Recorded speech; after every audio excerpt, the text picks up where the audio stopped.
One of the main reasons people get discouraged from continuing on the path of enlightenment or undergoing a spiritual process of growth is because it doesn't come in the same, what I would call, package deal as most of your main religions: Christianity, Judaism, and Islam. And what I mean by package deal or package religion is that usually when you join these organizations, you have to do little to nothing in order to get the information that they feel that you need to obtain in order to be a part of that organization. And it's not specifically the right information. It's just the information that they've put together over a series of time of building the actual religion, to keep people confined to, that they feel is all you need, in order to understand what they want you to understand. So for instance, if we already have this Bible, if we can go back, centuries ago to where they say, all the books of the Bible are canonized, and basically you can add or take nothing away from this specific text. And this allows people, or makes people think that this is, the what consists of everything that needs to be known as far as what man said. This is what is going to consist of your religious intelligentsia. This is all you need to read from. This is all you need to know, and there's no need to go outside of this. And people can go to church and get their little program, know how their church day is going to go, how their Sunday is going to go. They're going to sing a few songs, they're going to read a few scriptures from the Bible, they're going to do prayer time, they're going to give their little money, and they're going to socialize at the end. And this constitutes the most of a lot of people's spiritual lives, and they don't venture anywhere outside of that to learn more or to grow any more spiritually, is because they've been brainwashed to believe that what they're doing in the specific organization is all they need to do. But when people do tend to awaken, and steer away from that, they may get into deeper esoteric information or deeper esoteric sciences, metaphysical information. They may get into it for a little while, and then all of a sudden they'll default back to the religion, which is a surprise to many that they'll do that. But that is the particular reason they're doing that, is because they've come to find out that spirituality is not an actual package deal. And that means that there's no specific book that you're going to be told to read. There's no specific diet or lifestyle that you're going to be told you have to abide by, because spirituality is based on going in oneself and getting in touch with your own higher self, and knowing that you are the God, and therefore going out to seek the information or knowledge that is going to continue growing you or awakening you to your higher self. And that can be hard unto itself, being that we know that the actual, and I'm not talking about the general conscious community, I'm talking about those with actual knowledge. We know that doesn't constitute a lot of people. And you may be conscious, but the next person that's on your level, they may be hundreds of miles away, and you don't even know each other. You don't have any type of connection with this person to go and ask them, or share the information that you all learned. And that could be hard unto itself, because as I stated earlier, going into a mosque or a church, you have that automatic social setting to where you have people on the same religious frequency that you can speak to, and you can talk to about what the pastor talked about that day or whatsoever. So people are able to be on that same low level with other individuals, because the church tends to consist of a multitude of brainwashed or people who hadn't been awakened yet. Versus when you go into spirituality, it may be far and wide or years that you meet another person that's truly conscious, and that could be hard into itself, because spirituality is a lonely path, and that's what a lot of people don't get. a lot of people get into the consciousness for wrong reasons. They think that it's going to make them more socially acceptable, or more popular, or sound good around people. And so they do tend to take on that title and go for years calling themselves conscious and gaining a following, but they're still misguided in what actual gnosis is. For the people that are experiencing true gnosis, like the Buddha or the mythological Jesus, you find that it's a lonely path. You begin to get depressed at times because you have nobody else to speak to. You come across information. The first thing we want to do as human beings is share information that we've learned. We want to thrive in the joy, in the excitement of finding out something new. We want to share that. But when you're conscious and the people that you do share it with are not particularly on your level, or they hadn't been able to awaken yet, they reject the information, and that puts you into almost a deeper depression, because it's like, man, I have nobody to share this with, and what am I doing this all for?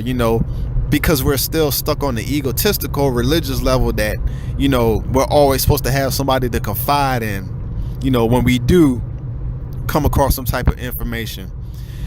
Another thing about spirituality is that when you do come across information that awakens your soul, it was specifically meant for that. You were specifically meant to come across that knowledge at that specific time to awaken something in you individually. And that's what a lot of people don't get. This is not a path, to go back and share with your multitude of friends, or you all talk about and go hang out at the club at the end of the day, or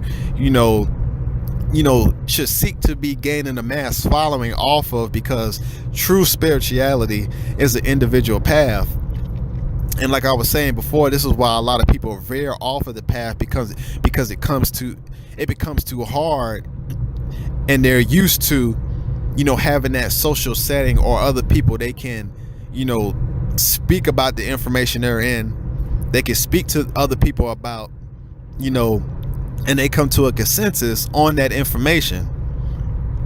So you can sit here and you be like, well, I've had a couple of people in my life, I've given them information and they seem to be running with it for a while. Then I look on Facebook, I catch up with them, and what are they doing? They're back in the church, or they're back in some religious following. I'm like, well, how, man? If I just told you that this religion is the cause of us being brainwashed and further indoctrinated into false information, and I told you the history of this stuff, how could you end up back in that? And it's not because they particularly doubt the information I gave them. It's because of the same thing I'm talking about. They didn't have that foundation or that social setting to confide in. So if they're not able to continuously ask somebody, oh, what's the next book I can read, or what's the next piece of information I should get into, or if you're not handing them a silver platter of what they need to be digesting in order to keep themselves spiritually attuned, they're going to fall off of that path and end up back where they were, which is a crisis unto itself. And I kind of marvel at people when they ask me, what type of books do I need to read, or what do I need to do? Because I can give you, encouragement, and I can give you my opinion of what you need to read, but your soul may not be ready for that specific information that I'm giving you. It's up to yourself to go inside yourself, do some meditation, and say, I think I may study this today, or I think I may study this tomorrow, or this is the information that I think applies to me at this time, instead of having to go ask somebody. Because when you get in the process of asking someone, it's no different from an imam or a pastor, that they're your prophet, they're your God, they're the ones that you have to abide in, because you're not thinking for yourself. You're putting all of your spirituality and your soul into the hands of an individual who may not even be worried about you or care about your peace of mind. So that was kind of a message just to kind of say, don't get discouraged when you see the people around you that, you tried to introduce to any form of knowledge, fall off the path. Even me, even in my early years of going conscious, I've had times where I fell back into the church, back into religion, because the information I was getting into, I wasn't ready for at the time, and I wasn't understanding it. And thus, it became too hard for my mind to take. So I automatically defaulted back to religion, to have all the answers, given to me, or what I thought were answers. And I would say I started waking up around the age of 18, when I was in high school.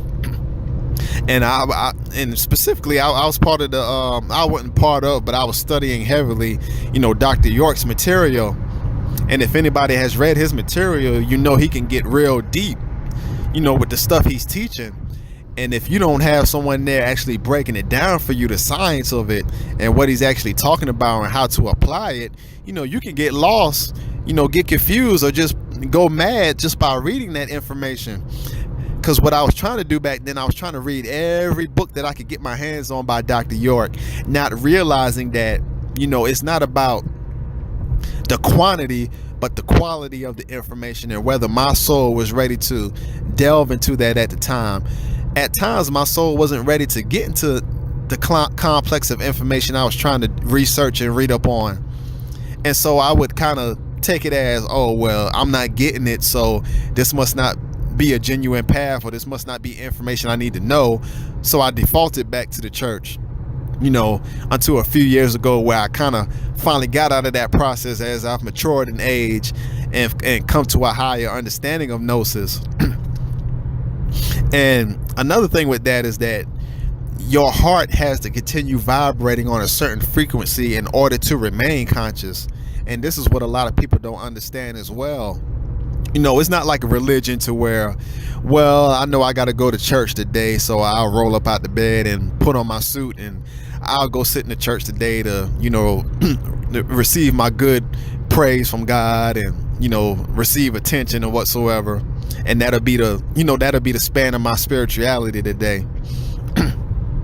And most people, that's what they're doing. Like I said, in order to, tend to their soul or understand, what they're doing. But my whole point of that is, just as for the individual to not get lost in the information, it could be real easy to do that. Don't get lost in the information. Take it one step at a time. If your soul has awakened at this point, it should only be going, further in that path, and not getting discouraged by you not having a immediate following, or you not having friends or associates, or even your closest of family members not getting into the knowledge with you.